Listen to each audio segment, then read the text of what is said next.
ఎప్పుడు ఎక్కడ మోక దొరికినా గానీ బీఆర్ఎస్ ను వదిలిపెడతలేరబ్బా కాంగ్రెస్ మంత్రులు. BRS working president KTR sir వాళ్ళ క్యాడర్ తోని మీటింగ్ పెట్టుడు, ఏదో ఒకటి అనుడు, ఎమ్మటే కాంగ్రెస్ నాయకులు గిట్లా తిరిగి ఇచ్చేస్తుర్రబ్బా. చూడుర్రి. ఇక రోజుకో దిక్కున బీఆర్ఎస్ పార్టీ కార్యకర్తలతోనో నాయకులతోనో మీటింగ్ పెట్టుడు, అధికార కాంగ్రెస్ ను ఏదో ఒకటి అనుడు చేస్తుండు కదా కేటీఆర్ సారు. అక్కడ మాట్లాడుకుంటా కారు సర్వీసింగ్ కు మాత్రమే పోయింది, షెడ్ కాదని అనుకొచ్చిండు కదా. అయితే తెలంగాణ మంత్రి కోమటిరెడ్డి వెంకటరెడ్డి సారు కొన్ని అభివృద్ధి పనుల కోసం యాదాద్రి జిల్లాలో తిరిగిన సారు అక్కడికి ఇట్లా కారెక్కుకుంటా సర్వీసింగ్ షెడ్ పోలే అంటుడు. నేను చెప్పిన షెడ్ కాదు ఆయన, సర్వీసింగ్ కాదు ఆయన, స్క్రాప్ కింద మొత్తం దొంగలు అమ్ముకున్నారు. అది కారు లేదు, పార్టీ లేదు, బీఆర్ఎస్ అనే పార్టీ లేదు.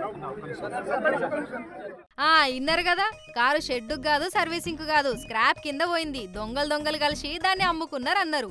కారు లేదు, పార్టీ లేదు, బీఆర్ఎస్ అనే పార్టీయే లేదనుకుంటా గిట్లా గట్టిగానే వేసి కారెక్కి వెళ్ళిపోయిండు సారు. మరి ముందు ఎట్లుంటుందో గానీ ఇప్పుడైతే గిట్లా మాటల గుండ్లు గట్టిగానే వెళ్తానే ఉల్లా రెండు పార్టీల్లా.